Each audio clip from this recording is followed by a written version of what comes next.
The brother that saved my life. What does that mean? Did he actually save my life? Well, technically he did, man. There was a brother. He baptized me. He he got me expelled. He denied my reinstatement letter, the first one.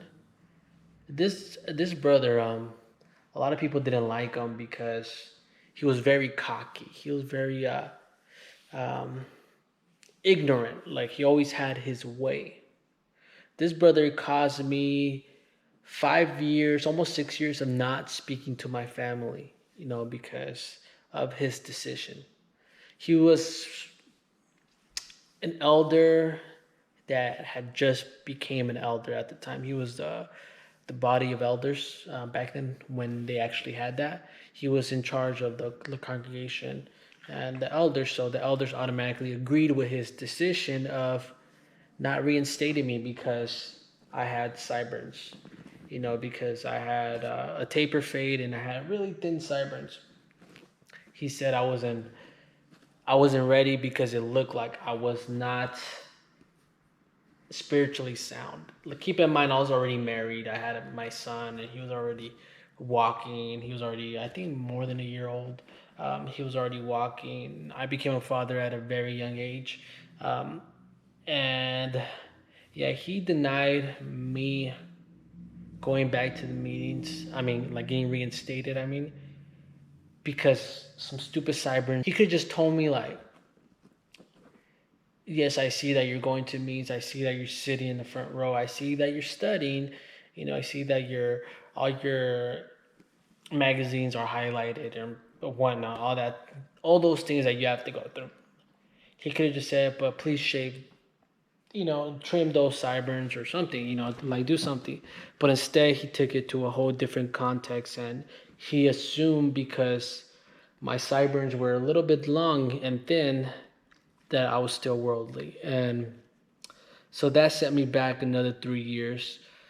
And I didn't speak to my family for 5, almost 6 years because of his decision that was going beyond what was written in scripture, of course.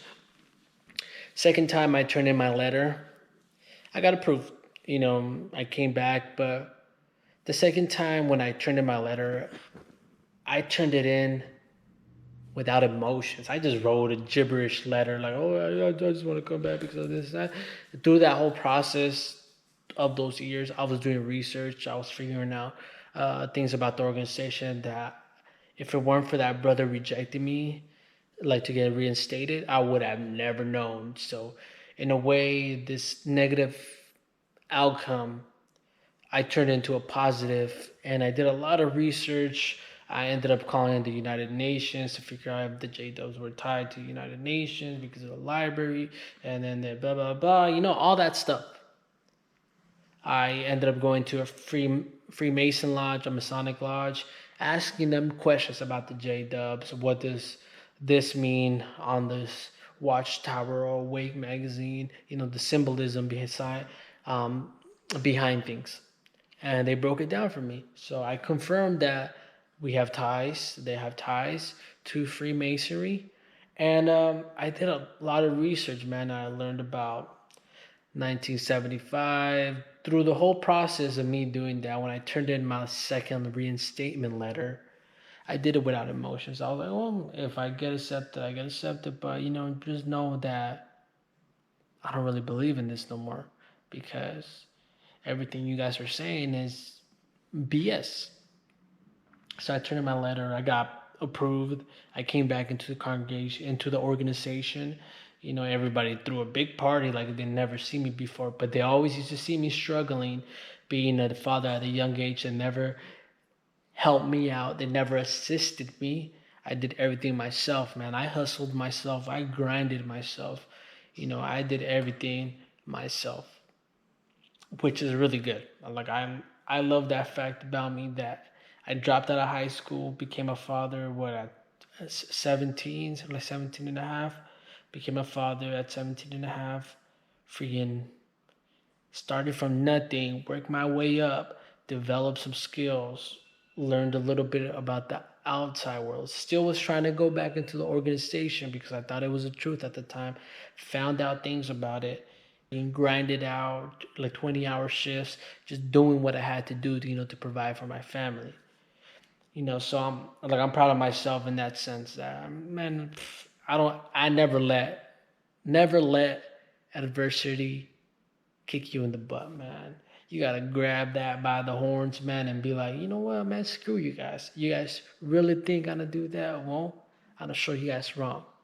I'm gonna prove you guys. I'm gonna use that little thing that you guys are using against me as motivation to do better, to improve my life situation. That's the way you gotta take things. You gotta take things in a positive way. Even though when things are going negative in your life right now, whatever you might be going through, you know, look at it in a positive way, and then you'll get positive results. If I would have looked at it at a negative way, man, I probably would have still been depressed. I probably would have still been, crying, man. I've been through that. But you know what? It was up to me to decide whether I still wanted to be like that or if I wanted to keep on moving forward. And you know what I chose? The best decision ever. I kept on moving forward. I kept on pushing. I kept on pushing until the wheels fell off. I had setbacks. I kept on pushing. I had to step back a bit. Kept on pushing. Eventually, I got where I'm at now. You know, but all this that happened to me, like the elder, I really gotta thank him, man, because if it weren't for him, I would have still been in the org. I probably would have been in Bethel right now, or I probably would have been doing something big in the org because my family has big ties to the organization. And I mean, positive outcome of this was that I was liberated.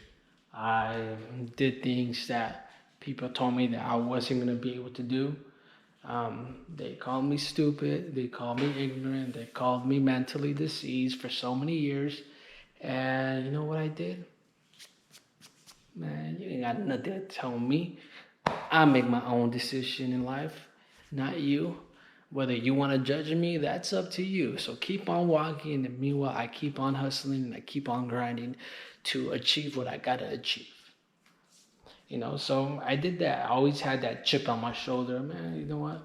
And now that things are going better in my life, have been going better ever since I left the organization. Now my family kind of looks at me and be like, oh man, he's gonna get his own place. He's gonna pay for it cash. He's gonna buy a house cash. He's gonna do this. He's gonna do that. And also, so now that they see that things are going a little bit positive, now they're like, God damn it, things were supposed to go wrong for him. He left the organization. No, it's just the attitude that you have towards things. You could do whatever you want, man. You could do whatever you want. Like I said, man, my videos are going to be more about positive outcomes. How you could destroy, look, check this out. The power of habit. This book really taught me how to break through those habits that I had as a J-Dub and create my own habits, my own freedom, my own way of doing things, how to break through that cycle, that hamster wheel that we always go through, as J-Dubs. Like sometimes we just want to break free, but sometimes we're like, no. Break that cycle, man. Do things that you're not comfortable doing, and eventually that situation that you feel uncomfortable becomes your new normal, and then keep on moving forward and find another thing that you're uncomfortable doing and keep on doing it. See, that's how I started, and now that my family, sees me, happy with my kids. I don't go to the meetings. I could care less about the meetings, but I took negative outcomes, things that were supposed to be negative, and I flipped them around on them and I made them into positive things.